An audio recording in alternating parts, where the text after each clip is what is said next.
gimana kadang-kadang kondisi ketika keinginan kita sama maunya Allah itu nggak ketemu. Dalam contoh sehari-hari aja, mau jalan sama seseorang, hujan misalnya. Apain lagi? Mau beli handphone baru, ternyata usaha kita yang tadi kita udah pikirin ada untungnya malah rugi. Mau jalan-jalan keluar kota, pasangannya sakit. Dan banyak, kadang-kadang penyebabnya sepele banget, tapi bikin kita kecewa. Nah, gimana caranya kalau kondisinya kayak gitu? Sama kayak para sahabat dulu dalam perjalanan umroh. Pengen umroh, ternyata udah sampai di perbatasan kota Mekah, gak boleh masuk, disuruh pulang lagi ke Madinah. Itu kan diceritain dalam surat Al-Fatihah tentang perjalanan umroh yang berakhir dengan malah perjanjian Hudaybiyah. Niatnya pengen umroh, tapi endingnya perjanjian. Yang isi perjanjiannya, poin-poinnya kayaknya ngerugiin umat Islam banget. Tapi kan Allah punya rencana, dan rencana Allah pasti yang terbaik daripada rencana kita. Masalahnya gimana kita bisa ridho, bisa rela kalau kondisi itu terjadi dalam hidup kita. Kita sih yakin, ini adalah qadarullah, keinginan Allah. Tapi bikin kita yakin itu jadi berbuah, yakin itu kan kayak pohon ya. Iman itu adalah pohon. Gimana biar pohon ini berbuah? Salah satu buahnya itu adalah sifat ridho, sifat nerima. Sehingga dengan sifat ridho itu akhirnya kita punya kebaikannya jadi bisa survive, tenang hadapi masalah, sabar dan seterusnya. Nah, gimana caranya? Setelah kita dapat sesuatu, kita yakin kepada Allah terus jadi ridho.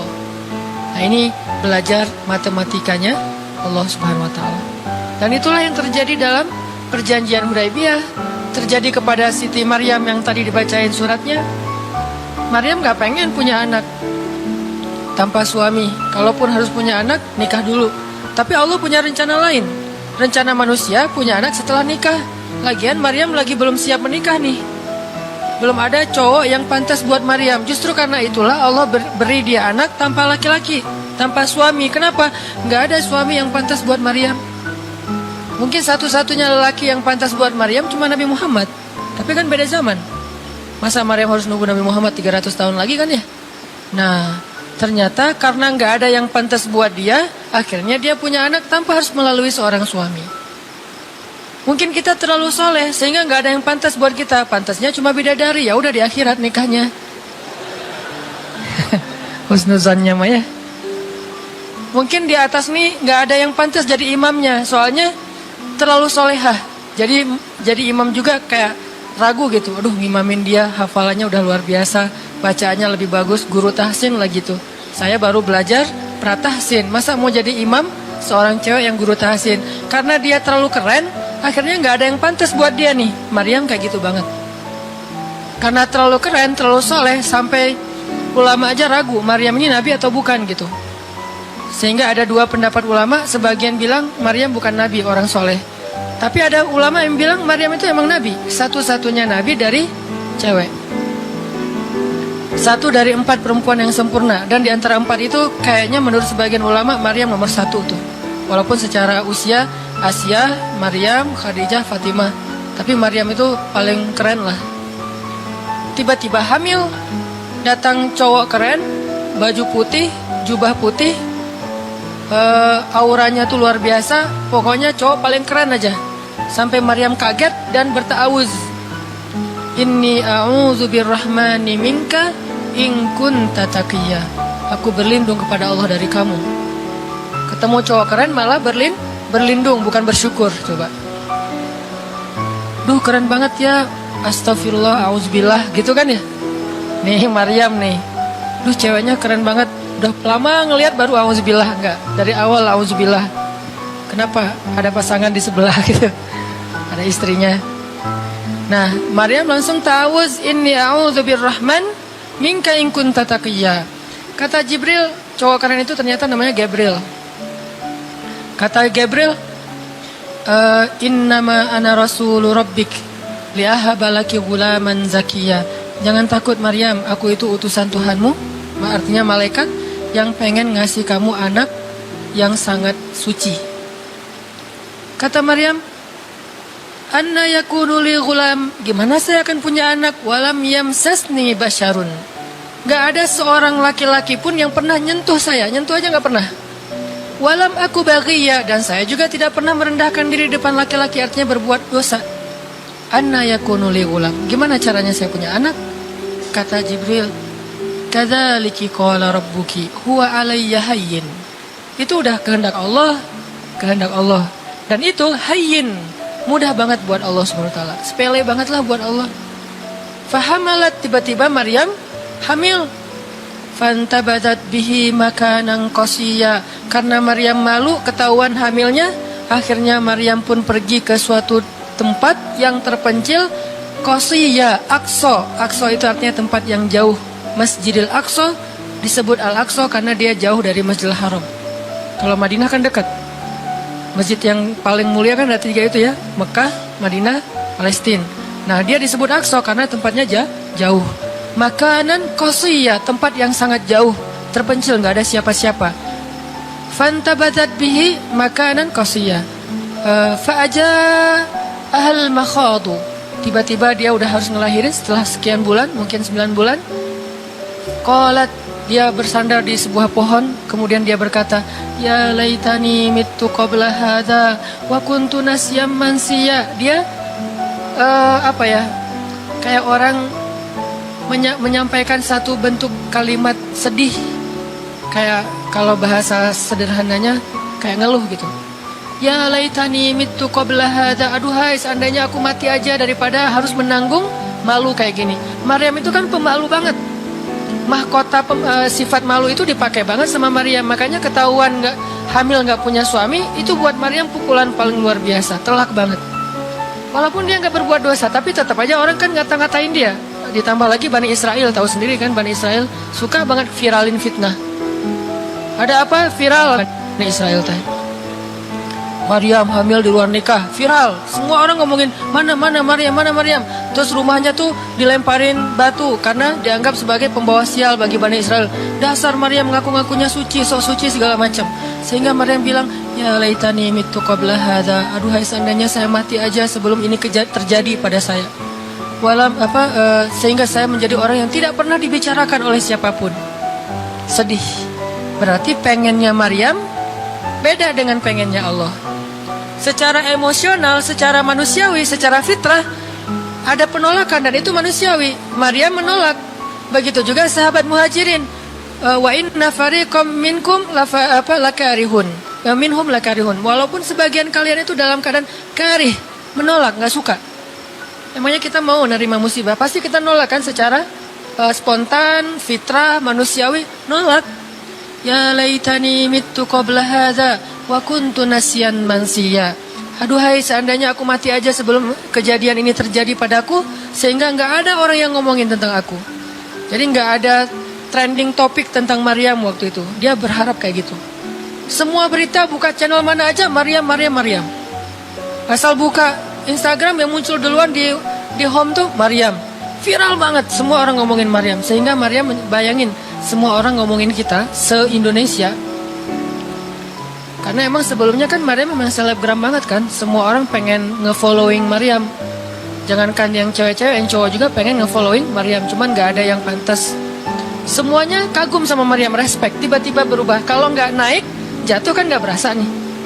Kita gak naik, jatuh. Paling keseleo dikit. Tapi kalau naiknya udah terlalu tinggi, jatuh kan lebih sakit nih. Maryam tuh naiknya udah terlalu tinggi.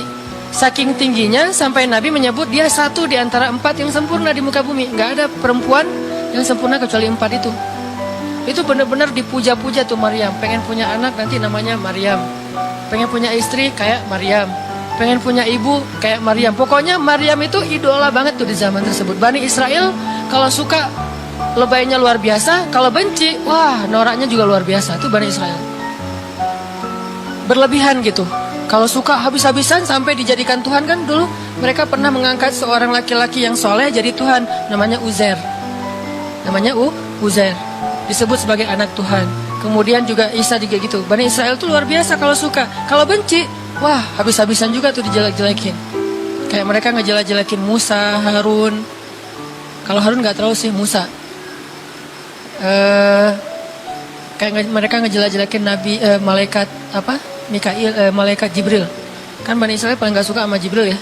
Jadi nggak ada orang Yahudi nama anaknya Gabriel tuh nggak ada. Rata-rata nama anaknya Michael. Karena mereka senang banget sama Mikail, gak suka sama Jibril. Kenapa? Jibril itu kalau turun pasti bawa perintah. Wahyu kan? Jibril mah hese, bawa perintah wae gitu. Bawel Jibril menurut mereka. Kalau Mikail keren, bawa rezeki, bawa rahmat, bawa apa. Sehingga mereka senangnya sama Mikail. Dibikinlah film Jin versus Gabriel. Malah nggak yang baik itu waktu itu Jin. Kan banyak tuh film-film kayak gitu tuh. Itu memang dari dulu kayak gitu. Nah, Maryam naik tinggi, dipuja-puja semua orang. Maryam, kalau ketemu Maryam, fall back dong, gitu-gitu pada. Wah, pokoknya heboh aja sama Maryam. Tiba-tiba ada kasus, Maryam kan jatuhnya dalam banget sehingga Maryam tuh nggak siap perasaannya. Bukan karena dia sombong dan senang dipuja, tapi memang dia orang yang selama ini nggak melakukan kesalahan apapun, tiba-tiba dihadapkan dengan tuduhan yang sangat-sangat menyedihkan. Mirip dengan yang dialamin oleh Aisyah dituduh selingkuh. Orang sekelas Aisyah dituduh selingkuh kan berat banget. Kita aja dituduh macam-macam udah wah sedih kan, apalagi Aisyah sekelas Aisyah yang terjaga dituduh selingkuh. Maryam terjaga dituduh selingkuh. Ternyata diam-diam Maryam banyak banget ada versi gosip dia melakukannya dengan rahib. Ada gosip melakukannya sesama murid di Al-Aqsa, ada gosip melakukan dengan Zakaria, banyak gosip.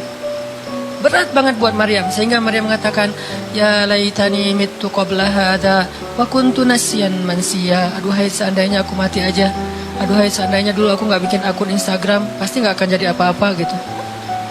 Nyesel udah punya akun. Udah gitu banyak lagi yang ngomongin. Akhirnya turun ayat. Turun lagi Jibril. Turun malaikat.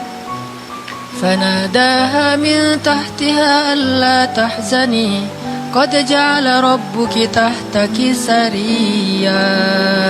Dipanggillah Maryam oleh malaikat itu. Ya Maryam, la tahzani. Kalau Abu Bakar, la tahzan. Kalau Maryam, la tahzani. Dua orang yang disebutkan kalimat la tahzan di dalam Al-Quran. La tahzan, innallaha ma'ana. Siapa? Abu Bakar. Kalau Maryam, la tahzani, qad ja'ala rabbuki tahtaki sariya. Jangan sedih wahai Maryam, gak usah khawatir. Allah udah memunculkan mata air di bawah kakimu. Artinya Allah yang akan merawat kamu, Allah yang akan ngebelain kamu, Allah yang akan deketin kamu, Allah bersama kamu wahai Maryam. Apa pelajarannya di sini teman-teman? Ketika Allah menggunakan logikanya yang kita tidak bayangkan, yang awalnya kita tolak, itu artinya Allah sedang memberikan kita kesempatan hanya akan ditolong oleh Allah saja, tidak oleh makhluk. Ketika Allah menempatkan kita dalam satu situasi yang sulit, yang sampai bikin kita kehabisan ide nih, gimana cara keluar dari situasi ini, itu berarti Allah lagi ngasih kita kesempatan masuk dalam sebuah situasi yang tidak ada yang bisa nolong kita kecuali Allah. Allah pengen nolong sendiri. Dan pertolongan Allah itu ajaib.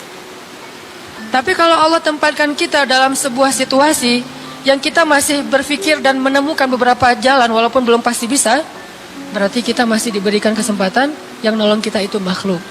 Oh, minta tolong ke si fulan, minta tolong ke si fulan. Tapi begitu kita mentok, kenapa ya kok berat banget nih masalah saya? Berarti Allah lagi menempatkan kita di sebuah situasi yang Allah sendiri yang akan menolong kita. Itulah perang Badar, itulah perang Ahzab, itulah Hudaybiyah, itulah Maryam, itulah banyak kisah kayak gitu. Situasi yang kayak udah mentok banget, yang gak pernah kita bayangkan, yang kita awalnya pasti nolak secara spontan, berarti Allah lagi nempatin kita di sebuah situasi yang Allah pengen men-treat kita langsung sendiri, gak mau pakai yang lain. Qad ja'ala rabbuki tahtaki sariya. Allah sendiri yang akan memunculkan mata air di bawah kakimu wahai Maryam. Ayub juga kayak gitu. Semua dokter datang, habis uang Ayub untuk biaya dokter tapi gak sembuh. Kenapa? Allah gak pengen kesembuhannya dengan cara-cara yang kebayang oleh Ayub. Allah gak pengen kita dapat jodoh dengan cara yang kebayang oleh kita. Reunian, stalking Instagram, salah ngambil kebab. Pokoknya yang kebayang sama kita itu nggak akan. Kenapa? Allah pengen ngasih kita cara yang cuman Allah sendiri yang tahu, dan itu surprise. Dan itu istimewa banget. Apa itu? Kalau saya tahu berarti bukan surprise kan? Tunggu aja, masing-masing punya rahasia sendiri-sendiri. Dan ini yang bikin kita terus berharap. Sehingga Maryam tiba-tiba ngelihat di bawah kakinya sama Isa udah ada mata air. Minumlah dari mata air itu. Terus kata Allah, wa huzzi ilaiki bijid'in nakhlah tusaqit alaiki rutban janiyya. Ya Maryam, goyangkan pohon kurma yang ada di sebelahmu. Kan dia tadi bersandar di pohon kurma pas ngelahirin. Terus disuruh goyangin tuh pohon kurma. Saya pernah bilang, bayangin gimana seorang perempuan yang baru ngelahirin, yang lagi lemah, disuruh goyangin pohon kurma. Pohon kurma itu ukuran diameternya sebesar meja ini nih. Lebih besar daripada diameter pohon kelapa. Bayangin, ngegoyang pohon kurma sebesar ini, seorang perempuan, goyang gak tuh pohon? Gak bakal. Laki-laki aja gak goyang, apalagi sendiri. 10 orang laki-laki aja ngegoyang pohon kurma segede ini, belum tentu goyang. Goyang aja enggak, apalagi sampai ngejatuhin buah kurma. Kalau buah kurma yang udah tua jatuh masih mending, nih yang muda jatuhnya tuh. Berarti kan goyangnya lumayan tuh. Berapa skala Richter ya? Yang muda jatuhnya rutoban janiyya, bukan kurma yang tamar, yang udah tua, yang udah emang dihembus juga pakai angin jatuh, enggak. Wahuzzi, goyangkan pohon kurma itu ya Maryam. Apakah Maryam berpikir Allah kalau ngasih perintah yang logis deh? Enggak kan? Kan Allah tahu ini pohon kurma dan saya baru ngelahirin, masa disuruh goyang? Enggak. Logika kayak gini, pertanyaan kayak gini enggak muncul dari orang yang udah pasrah banget sama Allah, yakin kalau Allah yang perintahkan, lakukan aja deh. Gak usah tanya gimana nanti hasilnya, itu bagian Allah, bagian kita ngelakuin apa yang Allah perintahin, disebut dengan ikhtiar. Kadang-kadang ikhtiarnya gak nyambung dengan hasil, tapi Allah suruh, ya udah lakuin aja. Maryam pegang tuh pohon, baru digoyang dikit udah langsung berguncang. Tusakit alaiki, jatuhlah, bukan jatuh, berjatuhanlah, berarti banyak nih. Berjatuhanlah untukmu rutaban janiyya, buah-buah kurma yang masih muda tapi manis. Artinya apa? Hasilnya Allah yang pilih. Kurma yang mana yang mau jatuh, dengan rasa apa yang mau jatuh, yang jaraknya sekian dari tempat duduknya yang Maryam yang akan jatuh. Allah yang menentukan hasil. Tugasnya Maryam cuma ngegoyangin dong, walaupun gak mungkin akan terguncang. Ini iman. Belajar iman. Allah yang suruh, ya sudah saya lakukan. Allah suruh ikhtiar, ya saya ikhtiar. Allah suruh berobat, ya saya berobat. Tapi hasilnya Allah yang nentuin kayak gimana caranya. Akhirnya rutoban janiyya, berjatuhan. Kata Allah, fakuli washrobi wa qarri aina. Makanlah Maryam, minumlah Maryam, dan bersenang hatilah kamu dengan semua ini. Sehingga kata Nabi komen setelah baca ayat ini nih. Nabi komen Nabi apa? Kurma dan manusia itu ada hubungan sejarah, diciptakan dari jenis tanah yang sama. Jadi pohon-pohon lain itu jenis tanahnya beda, cuman satu yang mirip dengan manusia, jenis tanahnya kurma. Sehingga salah satu yang cepat merecovery seorang perempuan yang baru ngelahirin adalah makan rutoban janiyya, kurma yang yang muda tapi manis. Jangan dikasih ke bayinya ya, keselak, bahaya. Kasih ke ibunya. Kalau ke bayinya tamar, kurma yang udah tua, terus dikunyah sama bapaknya dengan syarat bapaknya udah gosok gigi. Jangan habis makan bala-bala cengek, makan kurma kasih ke bayi. Kasih ke bayi yang tua, kasih ke ibunya yang muda, dan itu cepat merecovery seorang perempuan. Kata Nabi di situ ada obat dari penyakit. Intinya teman-teman, kayak gitu ternyata cara Allah. Ini logika Allah nih.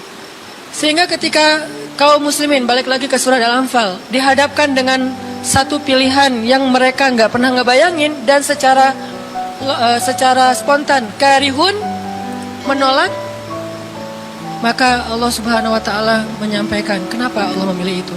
Karena kata Allah, tujuan dalam pencegatan ini bukanlah mengambil harta, tetapi untuk menunjukkan mana yang benar, mana yang batil.